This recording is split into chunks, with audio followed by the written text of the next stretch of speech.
Hai, terima kasih telah mengklik video ini. Semoga kita terhindar dari pandemi yang sedang melanda dunia, yaitu COVID-19. Semoga dunia lekas membaik dan kita semua beraktivitas kembali normal. Di video kali ini, saya akan menjelaskan tentang proposal saya yang berjudul pemanfaatan limbah kulit pisang sebagai biofilter air dari zat besi atau Fe dan zat kapur CaCO3. Langsung saja ke videonya. Kebutuhan manusia tidak bisa lepas dari yang namanya air. Selain manusia, seluruh makhluk hidup yang lain memerlukan air untuk keberlangsungan hidup. Dalam kehidupan sehari-hari, manusia memerlukan air, mulai dari mandi, memasak, mencuci, makan, dan minum. Pada saat ini, air banyak yang tercemar akibat limbah dari manusia. Akibatnya, kualitas air menurun dan di mana kebutuhan air terus meningkat. Pencemaran air pada saat ini sering terjadi, contohnya tercemar dari limbah rumah tangga dan limbah industri. Dari pencemaran tersebut, maka kualitas air akan menurun karena adanya pencemaran. Air tanah sangat besar jumlahnya. Kuantitas pada air tanah sangat menunjang bagi seluruh keberlangsungan makhluk hidup, dikarenakan di dalamnya terdapat senyawa organik, anorganik, bahkan mikroorganisme. Contohnya, di Kalimantan Barat, pasokan air sangat besar jumlahnya, namun tidak dapat dikonsumsi karena air di sana mengandung zat besi atau Fe. Seperti yang dilakukan penelitian oleh Dinas Kesehatan Sulawesi Tengah, mereka melakukan penelitian di 3 kelurahan yaitu Talise, Mamboro, dan Birobuli Selatan.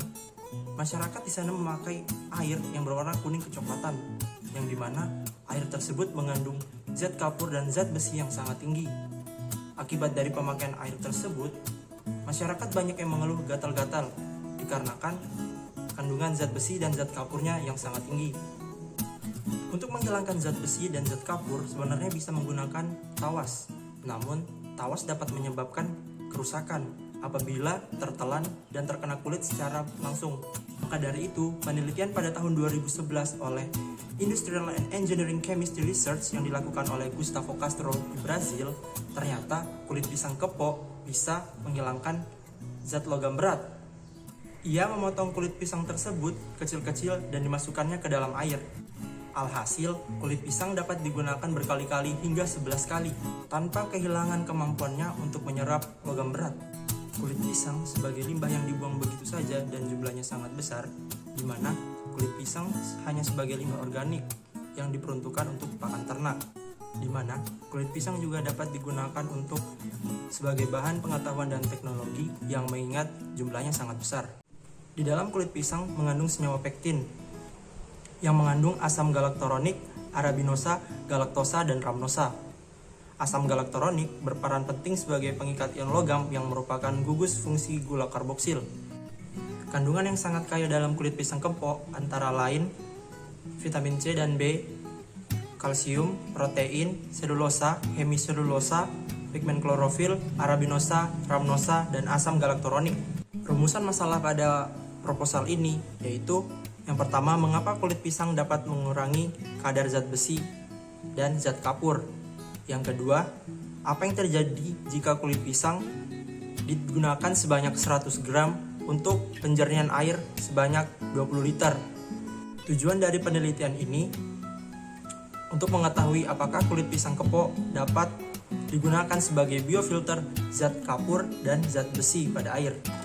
Manfaatnya dapat memanfaatkan limbah kulit pisang sebagai biofilter dari zat besi dan zat kapur pada air untuk menjadi air yang layak guna.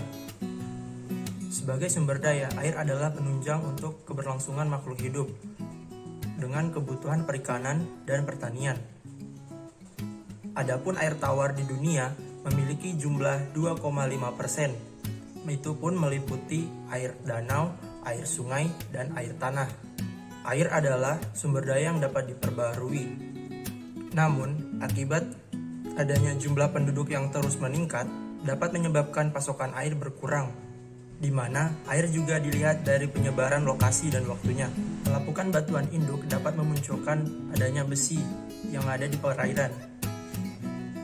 Besi yang mengalami pelapukan akan membentuk garam yang bervalensi 2, yaitu Fe2+, dan Fe3+, yaitu feri dan fero. Besi sangatlah merugikan untuk keperluan rumah tangga karena besi dapat mengakibatkan karat pada porselen dan lain-lain. Pada perairan, besi memiliki sifat kimia redoks, pembentukan kompleks, metabolisme oleh mikroorganisme, dan mengandung besi karbonat hidroksida di antara fase dan fase besi. Air yang mengandung besi akan cenderung lebih keruh jika berkontak langsung dengan udara bebas, berbau, dan tidak enak jika dikonsumsi. Adanya oksidasi besi 2 menjadi besi 3 yang menyebabkan perubahan warna keruh pada air. Dengan adanya oksidasi tersebut secara perlahan, perubahan pada pH kurang dari 6, maka proses pengendapan dan pembentukan Fe2OH3 atau Fe2O3 akan menjadi lambat.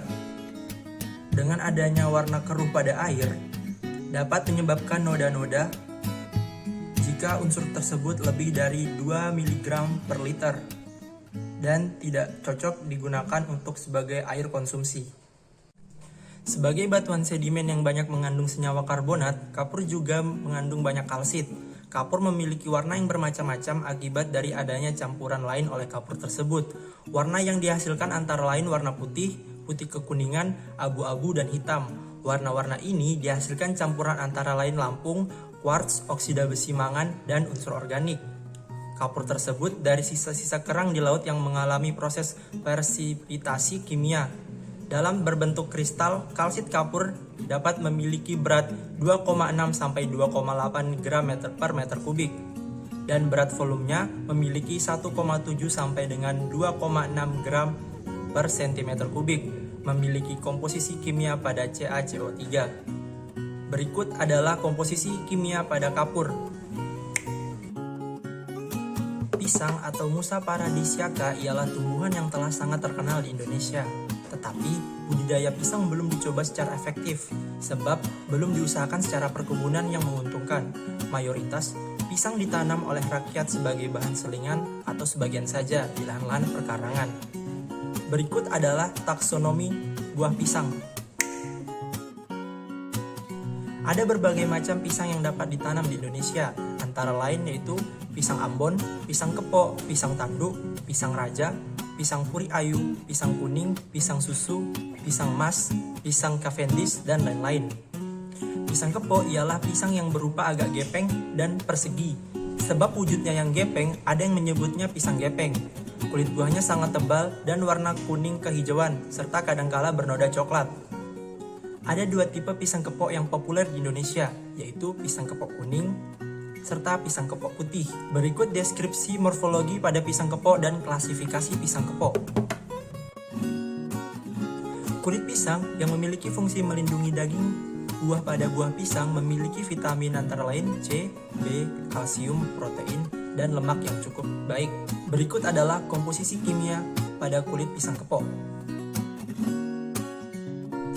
Nah, pada penelitian limbah kulit pisang menjadi biofilter besi dan kapur akan dilaksanakan secara teratur dan secara hati-hati yang untuk memperoleh suatu kebenarannya. Maka penelitian ini akan dilaksanakan pada tanggal 11 Januari 2021 bertempat di Laboratorium Kimia Kampus STT Migas Balikpapan di Balikpapan.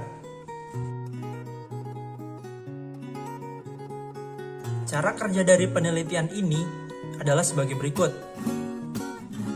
Yang pertama, disiapkan limbah kulit pisang kepok dan dicuci bersih terlebih dahulu hingga tidak ada kotoran yang menempel. Yang kedua, disiapkan ember yang berisi air bervolume 20 liter air sumur sebagai media penelitian. Yang ketiga, kulit pisang yang telah dicuci hingga bersih dipotong-potong kecil-kecil. Yang keempat, ditimbanglah kulit pisang kepok yang telah dipotong kecil-kecil dengan berat 100 gram. 5. Kulit pisang yang telah ditimbang kemudian dimasukkan ke dalam ember yang berisi air. Diamkan air yang berisi kulit pisang dan diamati perubahan yang terjadi terhadap air setiap 10 menit dan diamati sebanyak 6 kali pengamatan. Nah, itu tadi video pemaparan dari saya, semoga bermanfaat. Jangan lupa menjaga kesehatan masing-masing di tengah pandemi yang sedang melanda dunia dan jangan lupa memakai masker. Sekian video dari saya and see you.